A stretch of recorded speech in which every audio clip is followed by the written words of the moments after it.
ఈ రోజు చంద్రబాబు నాయుడు గారిని గాని లోకేష్ బాబు గారిని కూడా మాట్లాడుతున్నారు.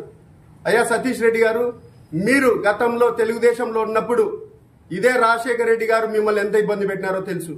ఇదే జగన్మోహన్ రెడ్డి గారు వివేకానంద రెడ్డి కేసులో మిమ్మల్ని, మా చిన్నాయనను, లేకపోతే బీటెక్ రవి గారిని, నారాసుర రక్త చరిత్ర అని మా నాయకుడిని ఏ విధంగా పేపర్లలో పత్రికలలో చేసినారో, ఈ రోజు మీరు ప్రతిపక్ష పాత్ర ఇది చేయలేదు, ఇది విషయం అని ఏదైనా మాట్లాడితే బాగుంటుంది, కానీ వ్యక్తిగతంగా మాట్లాడితే తీవ్ర పరిణామాలు ఉంటాయని కూడా ఈ సందర్భంగా తెలియజేస్తున్నాం. ఎందుకంటే మీరు ఆ కుటుంబం వల్ల బాధితులు, మీకు తెలిసినంత ఎవరికి తెలియదు, లేదా జిల్లాలో మీరు అనుభవించినంత ఇబ్బందులు ఆ కుటుంబం ద్వారా ఎవరు అనుభవించలే. కానీ ఈ రోజు ఎంతో విడ్డూరంగా ఉంది. నిజంగానే నవ్వుకుంటున్నారు నీ వెనకల. మీరు మాట్లాడిండొచ్చు, జగన్మోహన్ రెడ్డి గారిని పొగుడుతాను, లేకపోతే చంద్రబాబు నాయుడు గారిని విమర్శిస్తాను వ్యక్తిగతంగాను, లేకపోతే ఇంకొక విధంగాను.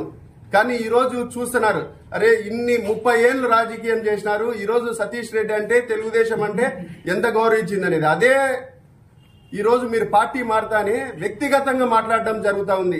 కాబట్టి మేమైతే ఖచ్చితంగా ఈ విషయాలు పూర్తిగా ప్రజల్లో ఏ విధంగా సంక్షేమం, అభివృద్ధి ఒక సైడు, రాజకీయంగా మీలాంటి స్టేట్మెంట్లను ఏ విధంగా ఎదుర్కోవాలా, లేకపోతే మా నాయకుల గురించి మీరు మాట్లాడితే మాత్రం తీవ్రమైన పరిణామాలు ఉంటాయి.